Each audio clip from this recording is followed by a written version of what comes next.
It's another Mailbag Monday here on the Athletic Football Show. We're getting toward the end of these. When we get into training camp, I feel like there's going to be enough stuff to talk about where having a mailbag come out on Monday after a weekend's worth of training camp news might be a dangerous practice. So, as always, sincerely appreciate everyone who took the time to send in questions.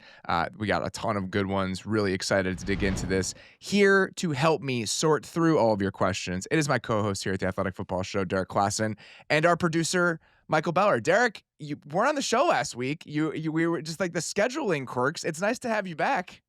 I'm glad to be back. I stepped away from the mic for a couple of days, and Jalen Ramsey gets traded, and Minkah Fitzpatrick's going back the other way. Like I can't go to a buddy's wedding without the entire NFL flipping on its head. So it's good to be back, though. You took like 2 days off and missed all of that stuff. I was in Spain for 19 days. When you guys are listening to this, I'll be in Italy, and somehow I've managed to avoid things. Fingers crossed that we don't have any massive, groundbreaking news when I'm gone. But Beller, I think you and Derrik will be able to handle it if that does happen. I think we'll be able to handle it. Hopefully the NFL chills out a little bit. And when everyone listens to this, I'm going to be in Cleveland. So, we're all going to be doing our, right? Yeah, same to Cleveland, Italy, same thing. We're all going to be doing our own. Cleveland actually has a lovely little Italy with some great restaurants. So, maybe we can so it really compare is the same notes, thing. Robert, when we're both back home. I'll tell my wife, instead of flying to Milan tomorrow, we should just drive to Cleveland. And I'm sure it'd be a very similar experience. Shorter trip. It was funny. I was messaging all of our beat writers yesterday because I finalized my training camp travel, which I'm very excited about. It's still one of my favorite things I get to do every year. I'm going to like 24 teams in like 3 weeks.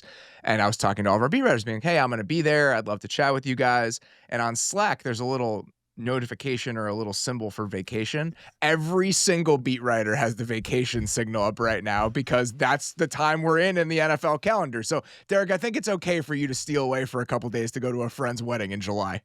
Yeah, especially as we're winding down the mailbags, we've gotten enough of them out of the way now, so I don't feel too bad about it. But all you missed was like Aaron Rodgers signing, which we knew was going to happen, and I missed the biggest trade of the offseason, so.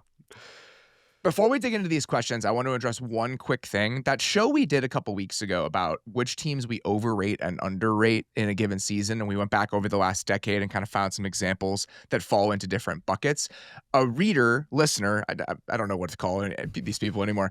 A listener sent in that suggestion. It was a mailbag question that we turned into a full show. Sam Repson was the listener who sent in that question. I wanted to just call out Sam and give him a shout out because it was a great question to the point that we turned it into an hour's worth of content. So appreciate Sam doing that and wanted him to at least be acknowledged for his efforts. But let's get into this batch of questions now. Beller, let's kick it off. All right. Appreciate Joey Hickman getting us going. He's got a very simple question, right to the point. What is something about football that you believed 10 years ago, 100% with all your heart, that you no longer believe now? Robert, what do you got for this one? I have a few of them. I think that and this kind of ties into another question we're going to answer a little bit later in the mailbag, but when I started covering the NFL, 2012, 2013, I guess there were a couple different things in that stretch that I just don't know would be possible today. In 2012, the first year I covered the league full time, Adrian Peterson was the MVP of the NFL. I can't imagine what would have to line up at this point for a running back to win MVP. And if it was going to happen, Saquon probably would have done it last year. So that's just something where the overall impact of running backs, even if it's vacillated and even if I think we've come back around a little bit to a place that makes a little bit more sense, obviously that has shifted in the last 10 years. But I think the other thing that was happening right around that time, the Seahawks won the Super Bowl in 2013, the Broncos won the Super Bowl in 2015. I think there was still a moment where defense could win you a championship. Your defense could be so good that, the Seahawks offense was good on a rate basis, but the defense carried them. The Broncos, the offense in 2015 was bad. It was like an actively bad group, and they won the Super Bowl. I just don't know how possible that is anymore. And then two more quick ones. I think just changes in my attitudes about scrambling quarterbacks and just how much value scrambling has. When you're talking about the league in 2012, a lot of the discourse about running quarterbacks was designed runs because that was the moment where a lot of that read option stuff was really prevalent in the league. Robert Griffin, Colin Kaepernick, Russell Wilson at the time. And I don't think we really thought about the value added in scrambling. And I think some of the advanced statistics that we have now help us understand that a little bit more. So just how much scrambling plays into whether a quarterback is elite and can be elite is part of it. And the last one for me is I think that this has happened probably in the last 4 or 5 years.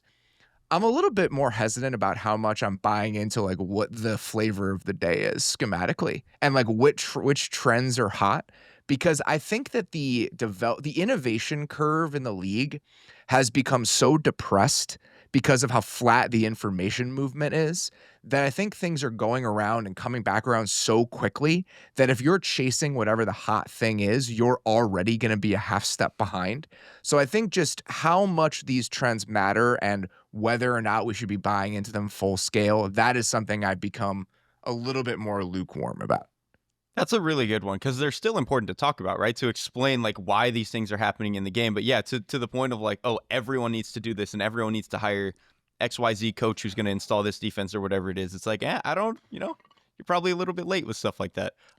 My biggest one for me is like, I used to believe that quarterbacks could overcome not having a good enough arm, whether it was maybe it was some of their scrambling, maybe it was like them just being so high mentally, all this other stuff. I just don't believe that anymore. And I think part of that for me was when I really first started covering the game in like 2013, 2014, around then, I got invested in quarterbacks, like the position and looking at like how offenses work and all their progressions and how they're getting through defenses. And so to me, I think it was part of like because I enjoyed the puzzle of that I was like kind of over indexing how important those players were. Like the last one where I really was like, no more of this was Jake Fromm coming out of Georgia, where I was like, man, he just gets the game, but his arm's not good enough. And I was like, it'll be fine. He'll get to the NFL and he'll just be such a good processor that it'll be okay. And then he gets to the NFL and he flames out in like 3 years because he just didn't have the arm. And I do think at a certain point, you just have to be talented enough. And I used to believe that you could overcome that.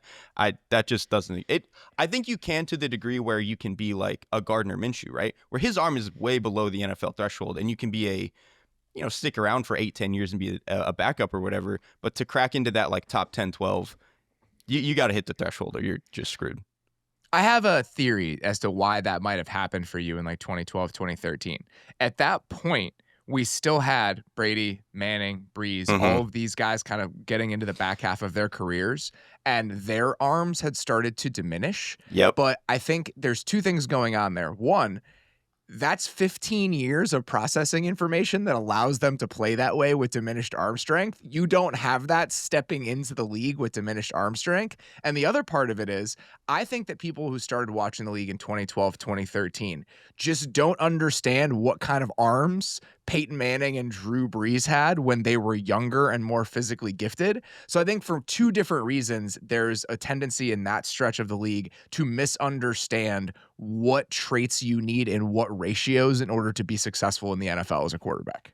That's what it is. Cause I remember how good like Peyton's arm and stuff was, but he got away with it being weaker once he got to Denver. Drew Brees got away with it being weaker once, he was towards the tail ends of New Orleans. So I was like, well, if they can do it, why not? And it took me a little bit to realize exactly what you said of like, well, they've been doing it for 15 years. No, they figured out how to calibrate their arm to being able to figure that out. Philip Rivers is another good example. Like at the end, Philip Rivers with the Colts in 2020, I mean, he wasn't like ripping the ball outside the numbers, but he was playing the game at such a level mentally that it just didn't really matter anymore. But it's so hard to get to that place. And bringing it back around to one of the things that I said, I think this is one of the reasons that I've kind of had to recalibrate which kinds of quarterbacks I think can be successful in the league, because that bridge of, all right, I don't have the mental acuity to survive that way yet because I'm too young, and I don't have the physical skill set. Well, it used to be in a place where if you didn't have the mental acuity, you could be protected by your defense and your running game, right? Like there was a way for you to bridge that gap from a quarterback who could win that couldn't win with his brain yet to one who could, when you were insulated by everything else. Now, I think it's so much more difficult to be insulated by everything else that unless you don't have a certain prerequisite level of physical talent, escapability, the ability to move in the pocket, how you bridge that gap has become much more difficult in today's NFL because there's so much more of an onus on the quarterback immediately, even if you're a young quarterback. They have to earn it by being a scrambler, by having a super strength. It's the stuff we talked about with Josh Allen and Lamar Jackson and all that stuff before. All right, let's get to our next one, Bar. All right, here we go. Zach Glenning says, I've only gotten into the NFL the past 4 years or so, and I hear all the old names and stats thrown around enough to get a general feel for which players and teams were very good. My question is, what are the most impactful, significant, or any entertaining games from each decade I should go back and watch? Obviously, rewatching every season is impractical, and not all Super Bowls are created equal. So which specific games are worth going back to experience? Derek, what do you got for this one? That's a tricky one because I'm also fairly young, so it's hard for me to know how far back I can really go with some of this stuff. I kept mine in like the last 15 years or so. Yes. In like the modern era of the NFL, just because I think going back any further than that is difficult. So I was just trying to like carve out the arc of what the league has looked like since I started really paying attention to and covering the league. That's how I handled it. Like, why is today's NFL the way that it is? So some of the ones that I went with were the Packers 49ers divisional championship game where Kaepernick just goes berserk, where they did not understand how to defend the read option. That is a really good one. I think that like kind of explains a lot of things. The 2016 Super Bowl, not just because it was like an incredible game and all that stuff in the 28-3, but like that was when the Shanahan offense and that team really rose into prominence. So I think that's a really important one. The 2018 Rams, I had two. Obviously, you can watch the Super Bowl, and I think like why teams were able to defend them then. But I actually went back a little bit further. The Week 14 Chicago game, where Vic Fangio just shreds them and like really put them in a headlock, and that offense, it was like, oh, you can stop this now. I think that's actually really important to understand how we got here. And then the other more fun, like niche one, go back and watch Mahomes' first start, his rookie year. It was the last game of the season, just to like appreciate what he is now. I think it's a very fun thing to do every now and then. This is very funny. You picked a lot of the same ones that I did thematically, like the type of stuff you want to get across. So I went back a little bit further than this in trying to describe why the modern NFL is the way that it is. The first game that I started with is the 2003 AFC Championship game between the Patriots and the Colts for a couple different reasons. You get a sense of what the Patriots were before Tom Brady was like an absolute superstar, when they were winning with like physicality and defense. And then obviously that game literally changes the rules. The rules of the NFL change because of that game, and offense becomes a lot easier. And I think obviously we're still in that place. So that being the catalyst for how we stepped into this offense over defense kind of mode in the NFL, I think is an important step. Going chronologically here, you have to go back and watch the 2007 Patriots in some way, just to understand, one, the sheer level of dominance, what Brady and Moss were that year, but also just the way that the game started to spread out in 2007. Like that was the moment where we went to a place where it was more shotgun than under center for the first time. And obviously now that's where we live. So the game that I would throw out, I remember vividly watching this game. It was week 6, the Patriots in Miami. Tom Brady went 21 of 25 with 6 touchdowns in that game. And Moss had like 4 catches for 122 yards and 2 touchdowns. Welker had like a dozen catches in that game. That to me was like the moment. They had had really nice games before this, but that was the moment where I was like, we're dealing with something different here, and I don't really understand how to wrap my mind around it. So that one is a very important one for me. You mentioned the Packers and Niners divisional round game. I was at that game, and I think that's a good one. I just said any important Seahawks-Niners game from 2013 or 2014, because I think that allows you to understand a few different things. One, stylistically, what was working at quarterback at the time, how we were running quarterbacks at the time. And two, some of like the run game stuff that the Niners are doing, I think still really matters. And then the last part of it is just the stylistic defense that the Seahawks were playing. So the fact that that defense was so good and then it became the defense du jour and what everyone was chasing schematically, that stretch is really, really important. Keep going chronologically. 2018, I think you can put 3 Rams games on there to understand the arc of how football happened from like 2018 to 2022. Okay. The first one, the Monday night game between the Rams and the Chiefs in 2018. So with that game, you have 2 things. You have the Rams offense at like the peak of its powers, and then you have Mahomes as a rookie. So you kind of get an understanding of what he was that year. It was a crazy, crazy game. If you've never seen it, it was like 55-51. It was a moment where everyone was like, it's a big football 12 is game. Yes. And everyone in the moment was like, football is different now. This is how football is going to be. Well, fast forward like 3 months, And you get all those games where the Rams offense just gets completely shut down. And so I had the Rams Patriots Super Bowl in there as like the next stage in that evolution. And then the last Rams game that I would watch is the Rams Bengals Super Bowl, because then you get the response to why that other stuff wasn't working. And then the other nice part of that is you get to watch Aaron Donald win the Super Bowl, and you get to watch him have like a dominant play. And so just getting what he was at that time. And then the last game I would say is the 13 seconds game, because it's a very good explanation of how the NFL has gone in the last like 5 years, where you have this Bills team that is every bit a Super Bowl caliber team, and you have Josh Allen playing at that level, and it just doesn't matter. And I think that is a very good moment and very good way to understand what the NFL has been like essentially since like 2020. That's exactly along the same lines of like having to go back and watch the 2007 Patriots, where you like really need to appreciate who was dominating the league at the time. The 13 seconds game is such a perfect one.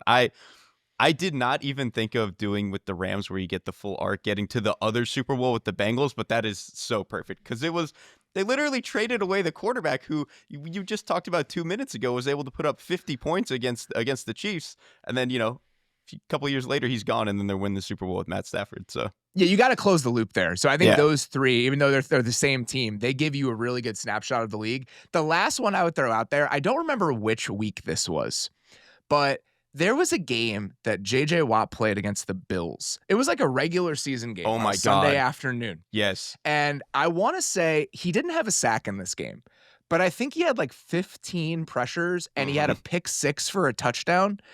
That's a moment where I think it's important to go back and understand how good J.J. Watt was if you're going to really get a full picture of what the NFL has been in the last 15 or 20 years.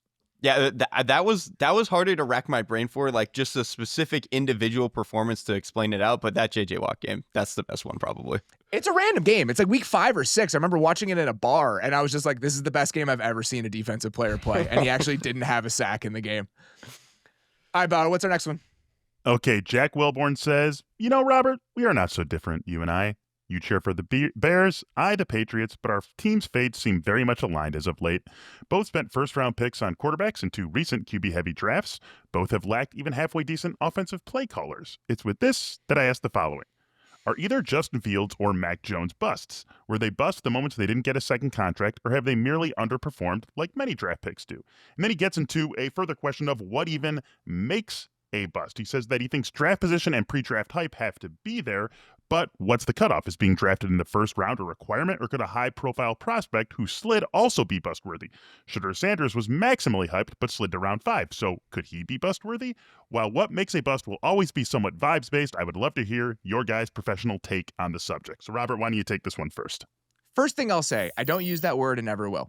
I just don't think that is the right way to talk about players. Like, these are people who have reached the pinnacle of their profession, and often these guys will stick in the league even if they don't turn out to be the players we expected them to be. Like, Blaine Gabbert's been in the NFL for 15 years. You know how hard it is to be one of the 60 best people in the world at what you do? So I just think that the tone with which we talk about players who didn't live up to expectations is a wholly different conversation, but I do think it's worth mentioning here. Like, I don't call guys who draft busts. Guys can be disappointing relative to expectations, and I think that's what I would say. When it comes to whether the guys reach that threshold and they do live up to what we wanted them to be, to me, it's mostly about second contracts. Like, did you get a second contract with the team that drafted you? And if you didn't get a second contract, were you worth enough where the gap isn't that big? Perfect example here for me is like George Pickens does not work out with the Steelers, but they still get a 3rd round pick trading George Pickens to the Cowboys. So by the end of your rookie contract, what sort of value do you still have, whether it's an extension for your current team or whether it's something that you can fetch in a trade for another team? If you get either of those boxes checked, I think that you probably lived up to expectations. Reaching a second contract with the team is extremely hard. Like, there just aren't that many picks that end up doing it. And so I think that's typically the line I draw, whether this was a successful draft pick or not. And then you can take it a step further. If you get that contract with another team and you net like a comp pick that's not that far away from where you were drafted, I would also consider that like a success. Like, Trey Hendrickson was not a bust with the Saints because he didn't sign a contract with the Saints. Like, he was a good player. The Saints just couldn't afford to keep him. Yeah, I'm so glad you're framing it this way because I feel like the word bust gets thrown around for anybody who's just like not a Pro Bowler every single year. Like people, obviously, I'm Trevor Lawrence's attorney, but like a lot of people will go and call Trevor Lawrence a bust. I'm like, even if you think he's only an That's average NFL crazy. starter, that's what I'm saying. Like, even if you only think he's an average NFL starter, do you understand how hard it is to be an average NFL starting quarterback? Like, that's really damn hard. And so I'm so glad you're framing it this way. For me, I kind of approached it more from like the who would even get to qualify for it. Like, obviously, any first round pick, you know, you're high enough. And then I think once we get into second round picks, it can be a matter of like pre-draft hype based on like sometimes guys are just like super flashy college players that just fall a little bit for X, Y, and Z. But to me, it's like once you fall past the second, most third round picks and beyond don't really work out anyway. So it's not even really worth considering guys as busts in that frame anyway. So to me, it's basically like top 50 picks. And then it's a little bit of a sliding scale based on pre-draft type. But like to even answer the specific questions, like if Shedeur Sanders doesn't work out, is he considered a bust? Well, no, he was a 5th round pick. Like most of them don't work out. So I'm not going to consider that. But if, you know, Jackson Dart or Cam Ward don't work out, then yeah, that's, you know, by the definition of what this is, a bust. But I don't really like using that word either because, like, Justin Fields, even in the question, is a great example, right? Like, he's didn't work out with his original team, isn't what you wanted out of the 10th or 12th pick or whatever. He's probably going to stick around for like 5-6 more years, and that's really, really difficult to do. Yeah, I just think that, again, there's at a certain point, like, we should have some respect in the way that we talk about NFL players and how hard their jobs are and how hard it is to be successful at them. When it comes to where you get picked in the draft, that's always typically how I've looked at it. There's probably, I'm sure there are numbers that support this, like what the hit rate is and how often a second or third round pick becomes a starter. Just anecdotally in my mind, I've always treated it as players picked in the first 2 rounds should be starters. Players picked in the 3rd round and beyond, if you get something out of them, that's a good thing. But if that guy never is a consistent starter for you, I don't think that's necessarily a disappointment or a letdown based on the expectations you had for that individual player. Benjamin Andreas writes in and says, as a Packers fan, I was excited this offseason by all the potential blue-chip pass rushers potentially looking for trades with NBA-style player movement possible. Unlike the NBA, most of those guys ended up working it out with their own team, and it got me wondering how many chances each offseason there are to add elite talent externally, and has that declined over time as teams get more protective? Does that change the price you'd pay in a deal as a team lacking that talent? It's an interesting question. What do you got for us, Robert? It was very funny. I was thinking about this last night, just like at my house, and then forgot that it was one of the mailbag questions that we were going to answer today. And I was thinking about it for this reason. One of the benefits to having cap space over the last 10 years or so, essentially since the rookie salary scale has been put into place, is that you could make really splashy moves for players that teams just didn't think were worth paying. Like, this guy's just gotten too expensive. There's a few different examples I'm thinking of, like the Stephon Diggs trade, right? The Bills trade a 1st-round picks for Stephon Diggs. They have all this cap space because they have Josh Allen on a rookie deal. They can absorb it instantly. And even the A.J. Brown trade, to an extent, is kind of like this, where the Titans are like, we can't afford to pay him. We're going to try to do the exact same thing, and they failed in doing it. As the cap has exploded, and as teams have gotten more creative in the ways that they're using void years, stretching out bonuses, things like that, who's the best player that changed teams over the last couple of years? Like, who is it? Oh, that's a great question. A.J. Brown, to me, is the last, like, he's probably the last player that was traded. And so I think that this is a combination of players available on the trade market and also just how free agent classes are consistently getting. So I think we're getting to a place where if you're not drafting well and you're not creating or finding good players in-house, all those benefits of resources, they start to become less important because there are fewer reasons and fewer applications where teams are saying, we can't pay this guy.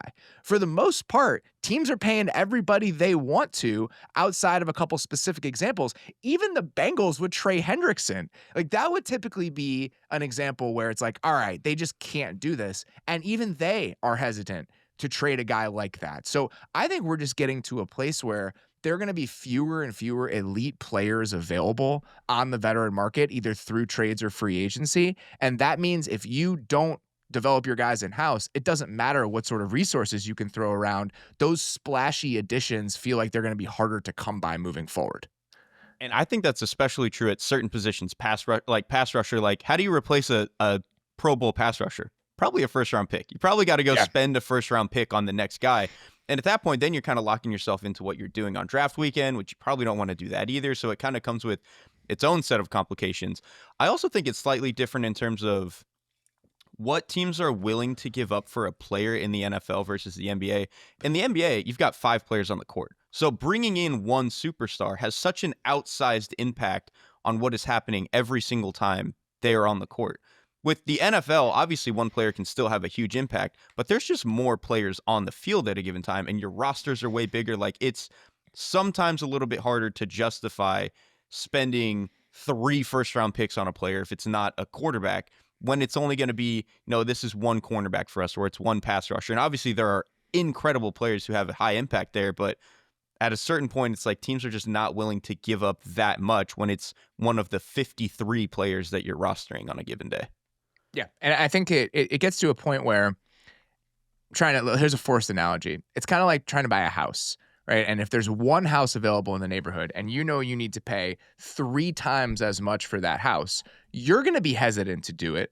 But the people that are moving, they're going to have to do the same thing for another house. Like, if the Browns had gotten 3 first-round picks for Myles Garrett, I understand in the moment how that's great, but it's just like, oh, wait a second.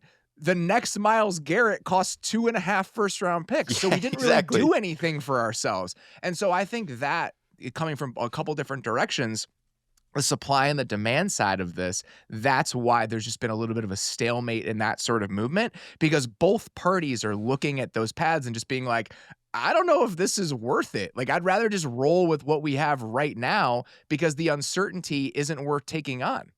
And there's more uncertainty in the NFL. Like, great example with Myles Garrett. If the Browns traded Myles Garrett, it would be hard for them to go out and trade for Trey Hendrickson or whoever it is for another ex-pass rusher. Where in the NBA, I feel like you can give up one superstar and you just go get a different one. Like, it's so much easier to find the next guy in the NBA compared to the NFL, it feels like. Let's say you get 2 first-round picks for Myles Garrett, and there's a 50% hit rate on first-round picks, period. One of those first-round picks is probably going to work out. One of them is not.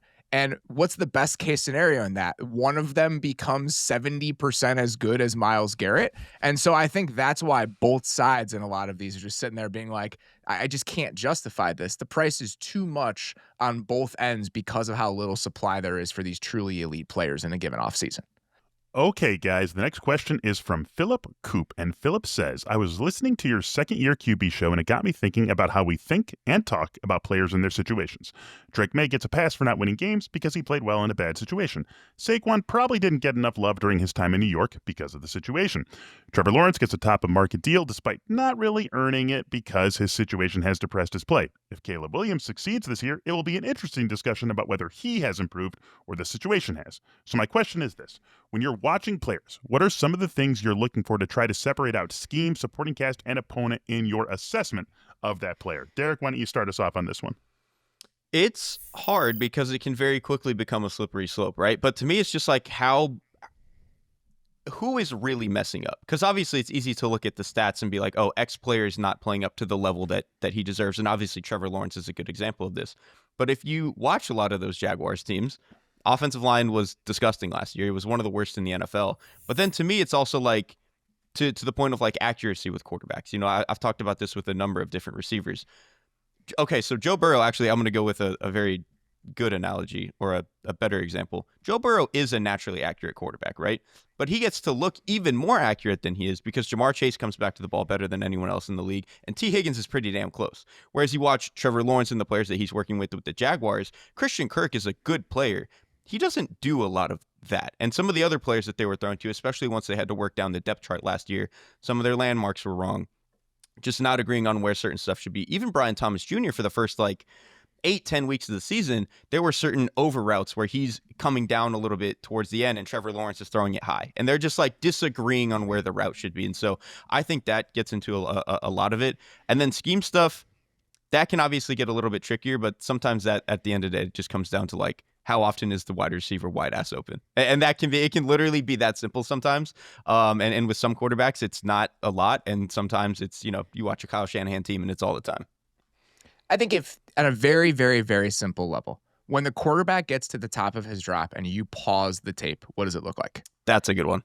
Is there somebody in his lap? Is there a free rusher coming open? Is he already having to move off his spot? Is there anybody with any sort of separation? And what is leading to that lack of separation? You know, the example we used with Caleb Williams the other day was Keenan Allen on some of these vertical routes within that Bears offense that made no sense. When you're watching that play and you're seeing how those players are struggling, is there an application of those players that would free them from that struggle? Like if you're DJ Moore and you have a really hard time creating separation in one-on-one situations on the line of scrimmage, isn't there a way to potentially remove him from those spots and put him in better spots? So I think it's difficult when you kind of have it all. It's untangling it all is very, very hard. But on a very basic level, it's just like, all right, at the top of the drop, what does the offense look like? And then I think that extends you to what the pass protection looks like, what the deployment of the receivers looks like. How are they manufacturing separation within the offense? Are they doing it with motions and bunches and stacks? Like, I think that moment and everything that leads to that moment, that to me is the simplest way to understand how much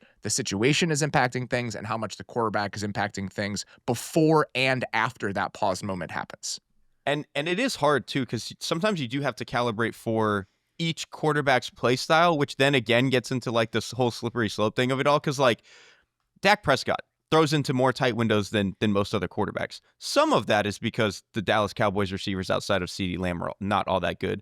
But he also throws more seam routes than anyone in the NFL. And seam routes just like, you don't separate on a seam route. They're not like open. They're never open. Yeah, they're not open. They're open because the quarterback can put the ball there. And Dak Prescott is very willing to do that. But on like a dig route, for example, like if the receiver is good enough, that should be open. But some quarterbacks get to throw to guys where the dig route's open all the time, and some don't. And it's just a matter of like trying to calibrate for what routes should be open, if that makes sense. And then like based on how much does the quarterback like to throw that certain stuff. Like again, Dak Prescott with the seam routes, it's never going to look open, and it might look like the guy's not getting open, and that's not his fault. Listen, man, that's just how Dak operates, and you just have to live with that sometimes. The thing I come back to, and again, this is an oversimplification, but if I was trying to boil it down, how cohesive does it all feel? Does it all feel like each individual component of the offense, the way that players are used, how certain concepts tie together, are they all parts of the same whole? When you look at them all in totality, do they complement one another? Does it make sense? And I think you just see that over time. Like we were talking about this with the Patriots, and I think people lose their minds when you try to talk about things this way. But like you watch the Patriots offense and the players aren't good, but it does feel cohesive enough. Like the quarterback has a shot. There's a plan. It all makes sense to a degree. It's not what like Sean McVay and Kyle Shanahan are doing, but you clear a certain bar where the quarterback at least has an ability to operate competently within these circumstances. And then there are other offenses where the players individually are significantly better, but that lack of cohesion means that the talent is almost inconsequential, right? Like we've talked about this a lot. What sort of multiplier is your play caller?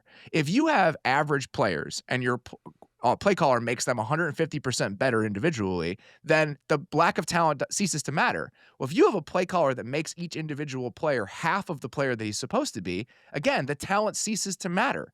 And so all of these things play into what situation is. And so many people have been like, all of you said that Caleb Williams had the best situation ever for a rookie quarterback stepping in or first overall pick. And now it was a bad situation. Well, on paper, the players were good, but then you watch it in practice and there's zero cohesion to anything. So the talent individually of those players starts to matter less. And I can get why this is a frustrating conversation for people, but at a very simple level, things change. You should recalibrate your expectations, your opinions of things as you get new information. And that's what happened with both the Bears and the Patriots and the Washington situation over the course of those guys' rookie years. And the cohesion point is a great one. There's obviously multiple ways to try to formulate that, right? But another one that I think I always go back to with certain guys, and I think this was really important when Jared Goff first became good with Sean McVay. How often is, especially for rookie quarterbacks, how often is this guy in like 3rd and 8?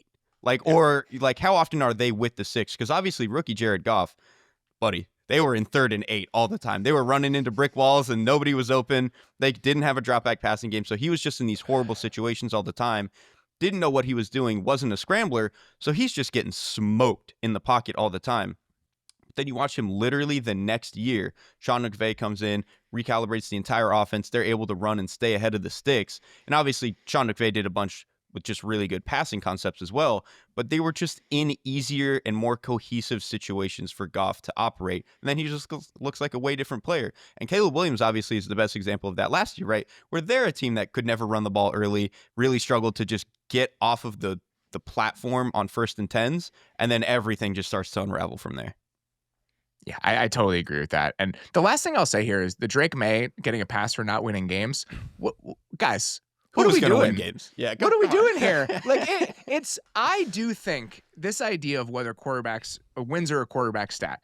I think over a 10-year period, yes. Like the quarterback is so important that if you are a certain level of quarterback, you're going to win more often than not. But when you boil it down to smaller time periods than that, they absolutely aren't. Like in 8 years, we can talk about whether Drake May wins enough games. But even somebody like Justin Herbert, who people say this stuff about, I want people, right, just when you're listening to this show, pull up Pro Football Reference, go to the individual pages for Peyton Manning and Justin Herbert. Look at their records and stats in their first 5 seasons, including the playoffs, and just sit with that for a second. And just this stuff, it takes a long time. There's only 16 games a season, and there's only like 1 or 2 playoff games. In order to get a significant chunk of games to properly understand this stuff, it takes a really, really, really long time. And for a lot of these quarterbacks, they are too young for us to be making any sort of proclamations about who they are at this point in their careers because we just don't have enough information. I hate the playoff thing. Like, I don't even want to talk about a quarterback's playoff success until like after their rookie deal. Like, you're like a 24-year-old walking into the playoffs, man. It's hard. Even that. Again, look at the first 5 seasons of Peyton Manning's career. Just that's all I'll say. They're the same. The records are the same. The stats are the same. The playoff failings are the same. Like, this stuff is true until it's not. And so I think that idea of like, well, there's not winning enough games. It's like, it takes a while, I think, to actually understand who is and is not winning enough games. All right, guys. Wendell Ferreira asked the next question. He says, how should a team balance the pursuit of consistency with the temptation or pressure to go all in during a perceived championship window? Packers GM Brian Gutekunst has said that he doesn't believe in windows and prefers to stick to the process, but even he stretched the cap during Aaron Rodgers' final seasons. At the same time, we've seen teams hurt themselves with desperate win-now moves, often trading picks or overspending for veterans past their peak. So what's the ideal approach? How can a team smartly maximize a window without sabotaging its long-term health? How does it even know when it's truly in a window, when it's time to retreat, or whether it should just keep building steadily and trust that contention will come? Robert, why don't you take this one first? It's a great question. And Nathan Murillo asked us what might be the time for the Ravens to make like a more aggressive swing for a quality edge rusher, given like the relative strength of their roster. Like, that's a specific example of this. I hate to say this because it's not a fun answer. It's almost never a good idea to overextend yourself for these guys. Like, even the examples where it has worked, I think it's more about the luck of the draw than it is this was a sound decision. The perfect example of this is the Rams in 2021.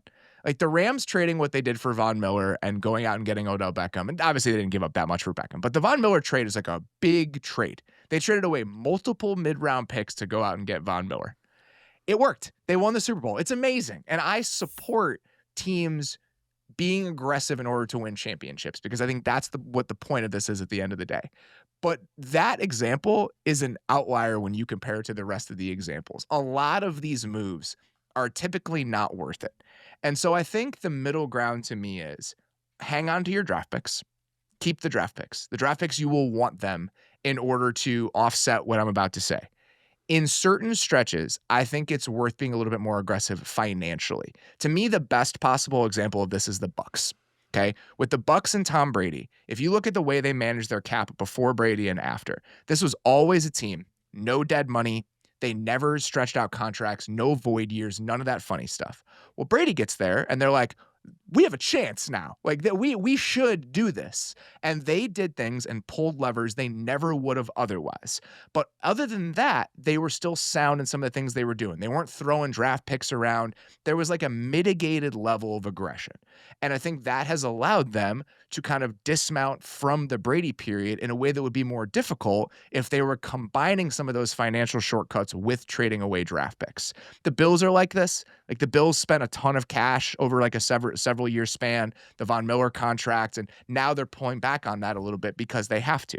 So I think a couple year stretches, if you want to throw around a lot of cash, do some things to play with the cap in ways you otherwise wouldn't and take on that risk, that's probably worth it.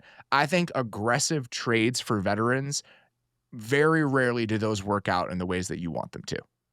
Yeah, the Rams are they're the exception to the rule. They're the reason you don't do that. It's because you look at, there could be 10 other examples of teams that tried to do what the Rams did and it didn't work. And like, yes, exactly. That is such a good example. And like, there's so many teams try stuff like this and it just does not work out for them. To me, it's simple, and sometimes football is a really simple game. If you have a quarterback good enough and you having enough draft picks helped you draft. But if you have a good quarterback and you draft well enough to keep the floor of your team high, eventually you're just going to get lucky sometimes. And like, that's an unsatisfying answer, but ultimately that's kind of what the playoffs are. Like, you get a little bit lucky in some of these. We play a 1-game format in the playoffs. Most other sports don't do that. I think like being a little bit aggressive and really trying to hammer home on windows in sports where you are playing extended series and really have to, over the course of a series, exert yourself over your opponent, that's important.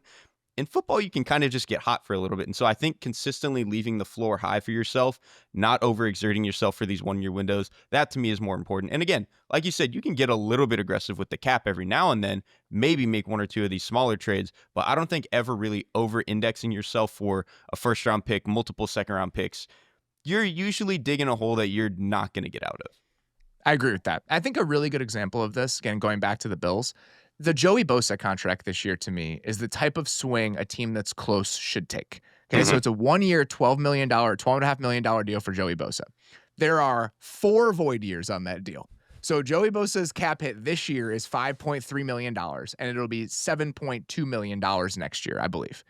That to me, it's like, okay, you know, that you're stretching yourself. That is an aggressive move and an aggressive contract, but that's where you are right now. The Odell Beckham deal is almost identical to this and like what the Ravens were trying to do. Some of these are going to work out, some of them are not. But I think when you're in this sort of position, these little focused strikes where you're like, maybe I wouldn't take this sort of risk on this sort of player if I wasn't in a championship window. Well, you are. But the downside of this is $7.2 million in dead money the following year. That's not nothing, but it's not a second-round pick that you're going to be sitting there in April after you didn't win the Super Bowl and be like, oh man, it'd be really nice to have the 62nd pick in the draft right now. And I also think teams in a lot of ways are just bad at understanding what their window actually looks like. Correct. Last year, the Texans tried to trade for Stephon Diggs, and obviously that, like, draft pick wise, it wasn't a whole lot, but they had to pay him a lot of money, and they instantly blow up and are one of the worst offenses in the league. It's like sometimes you're just bad at even calibrating what your window is. And I get it, you know, the sports are about confidence, right? You want to be confident in your players and the way you've built this thing and all that. And so you make one aggressive swing that's supposed to put it over the top. But we overestimate how good we are a lot of the time. And teams love to do that. Yeah, I 100% agree with that. I think this just goes back to this idea of there's just overconfidence in understanding everything when it comes to professional sports. Which players are going to be good? Like, I was railing on the Dolphins for trading out for Jonas Savaiinaea in the draft, and it's like, I understand that they need a guard, but they don't have enough of an understanding about which guys are going to be good and which guys are going to be bad to be giving away mid-round picks. Like, this is one of the oldest axioms in like advanced stats and economic thinking in the NFL. Like the loser's curse, and going back to what those guys were writing about like 10 years ago when it comes to how overconfident teams are in their ability to identify talent. That extends to a lot of different elements of being a general manager in the NFL. You know less than you think you do. And I think acknowledging that as often as you can is most often going to put you in the best possible positions. Connor McNamee, he says, "Hey guys, I have a question for you that came up as I was listening to the second year quarterback show. When talking about Bo Nix and Michael Penix, you made several references to the fact that they lack creativity despite impressive arm strength, athleticism, etc. This got me thinking, how would you actually define creativity at the position? And who are the QBs with the most impressive physical tools that you'd like to see more creativity from, or any guys who stand out as being creative in spite of more limited athleticism?" This is like such a perfect athletic football show question. Derrik, take this one first. It's a great question, because as It's a I was great thinking question. about it, the more I thought about it, I was like, the more I consider what is creativity, it's like a lot of it blends together with my definition of just being aggressive. And so the more I thought about it, like, Interesting. yeah, like that's just kind of how I thought about it. Because with Michael Penix and Bo Nix specifically, I think the reason I don't consider them very creative players is they are so quick to check the ball down. Michael Penix will do this, and it can be like a good thing, right? Like it means you're not getting sacked as much, so it's not like an all bad thing. But they are usually so quick to abort the play and just get on to the next thing. Derek Carr was like this for a lot of his career, where he was just 1-2, boom, check down, we're going to move on. And he was not a player who wanted to hold on to the ball and really extend plays. And that's tricky with Bo Nix, right? Because he's a very good scrambler and he runs a lot. And I do think he has that in his bag. But to me, even though he threw outside of the pocket a lot of those were designed. It was a lot of boots. It was a lot of sprint outs. And then even when he was outside of the pocket, it wasn't often a lot of the stuff you'll see from Jordan Love, Lamar Jackson, Josh Allen, where they are really trying to heave it down the field and find some bizarre window down the field that you just did not think that they were going to attack. Nix is a lot more willing to, like, okay, I have the drag route is coming, right into my face from across the other side of the field. I'm just going to hit that. And that's, again, that's a nice way to play the game. But to me, it's just, it doesn't feel as creative as what Jordan Love is constantly hunting for. Dak Prescott, Matthew Stafford. It feels like those guys, it's hard to fully grasp and quantify, but when I watch a Matthew Stafford, it feels like he's trying to push the envelope and attack the defense. I don't necessarily feel that way when I watch Bo Nix. And even though Michael Penix will throw down the field, I just don't feel like he's trying to, like, get through every nook and cranny of the way that the play is designed. He is very 1-2, get the ball out. And that's, again, you can play football that way, but I just don't feel like he's trying to find creative answers within the play. That's probably true, and that I think a lot of the players I consider creative are players who are a little bit more aggressive. I think the biggest thing with me when talking about this is when I say player is creative, I mean in the pocket. That to me, pocket creativity, like we had a term for it over the last couple of years, like pocket playmaking. To me, is different than being a creative player outside of the pocket. Talking about guys who have impressive physical tools that you'd like to see more creativity from. There are two guys that I would throw out that I think are incredible athletes, but are fairly robotic with how they play the position from the pocket. Justin Fields is number one with a bullet by far. Perfect answer. The most. Perfect answer. Like Justin Fields is one of the best athletes who's ever played quarterback in the NFL when you're looking at athleticism purely as height, weight, speed. He is not a creative player from the pocket. He's a very robotic player. And Jalen Hurts is like this. Jalen Hurts is not a creative player from the pocket, even if he's scrambling and doing more stuff outside of the pocket. His in-pocket play is fairly robotic. On the other side of that, you mentioned his name. I think the guy who, when you look at height, weight, speed, is probably a lesser athlete, but is a very creative player from the pocket is Matthew Stafford. It's the way he's navigating the pocket. It's changing arm angles. What are you doing? What are you trying to access and what are you able to access that forces you to get moved off your spot or moved off the way that the play is drawn on paper? How are you riffing on that idea from that space? I think that Matthew Stafford is the perfect example of that. To me, Jordan Love and CJ Stroud are both creative players from the pocket, even if they're not running around a lot. You think about some of that Stroud stuff where, especially in his rookie year, where he's not stepping into throws, but the arm angles change. And then Jordan Love with some of the backing up that he does, some of the arm angle things that he does. So the pocket to me is a different sort of conversation. And if you watch Bo Nix and Michael Penix, they're not doing that kind of stuff. They're not sliding. They're not stepping up. They're not being creative within that space. If like the thing we talk about with Michael Penix, if there's somebody in his face, he's not moving. He's not sliding. He's trying to throw like over or around that person. And so I think that to me is what I'm talking about when I talk about creativity. It's this idea of playmaking when you are confined to that space and kind of the subtle movements with arm angles and with pocket mobility that happens in that area. That's a really good way to put it. I guess I was conceiving a little bit more outside of the pocket, especially in the case of Knicks, you almost have to with how much he was outside of the pocket. But it really is the in pocket stuff. Like, do you know where that little nook and cranny is going to be in the pocket, and can you get to those weird arm angles? And again, that's why the example I'll go back to wrap it up.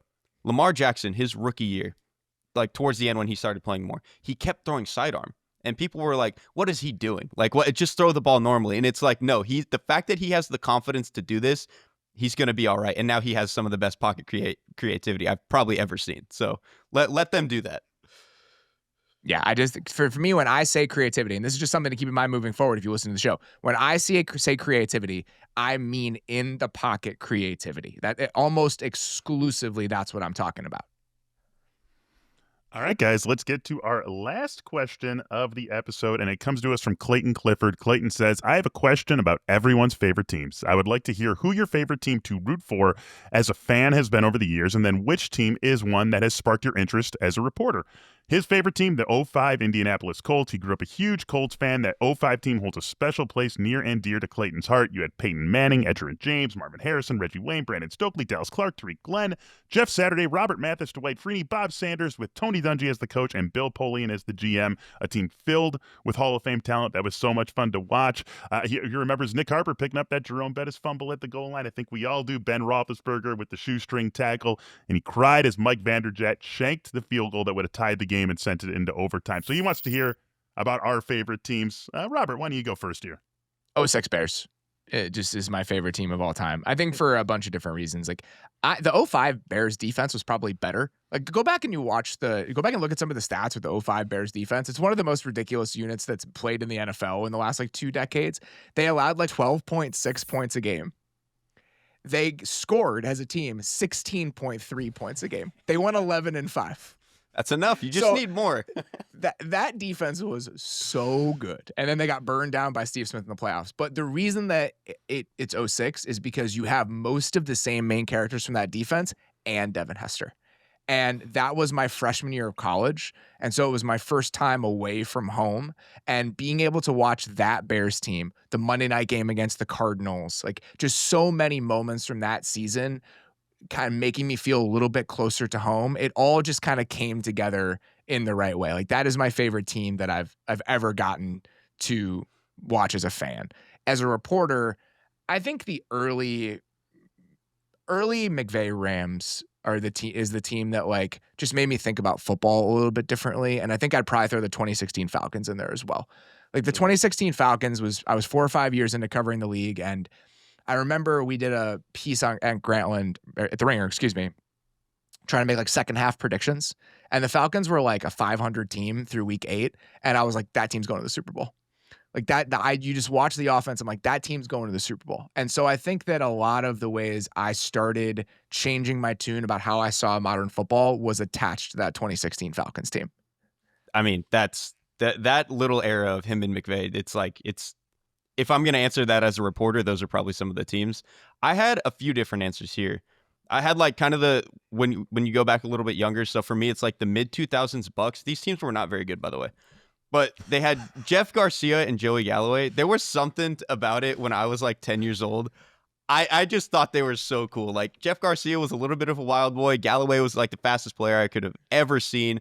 And some of those defenses were actually really fun. So those teams, growing up as a kid, like I just really enjoyed watching those teams. My favorite ever covering the sport, and this is no surprise to anybody who knows me, that 2015 Panthers team is special to me. Like it's obviously what Cam Newton did holds a lot of that weight, but Thomas Davis and Luke Kuechly being what they were for that defense, for as much as I love linebackers, like Kuechly to me, for as much as I gush about what Cam Newton is, Luke Kuechly to me is probably my favorite defensive player I've ever seen. So those two having the years that they did together was just like, this team is incredible. And then I actually had a college answer, which is the 2017 Alabama. Their secondary, it was Minkah Fitzpatrick and Ronnie Harrison at safety. And then at corner, they had Levi Wallace and Anthony Averett. And it's a bunch of NFL players. Obviously, Minka's way better than the rest of them. But I have never seen a unit that well coached and cohesive. And so watching it while I'm trying to learn defenses and learn the Saban system, it was just like this perfect.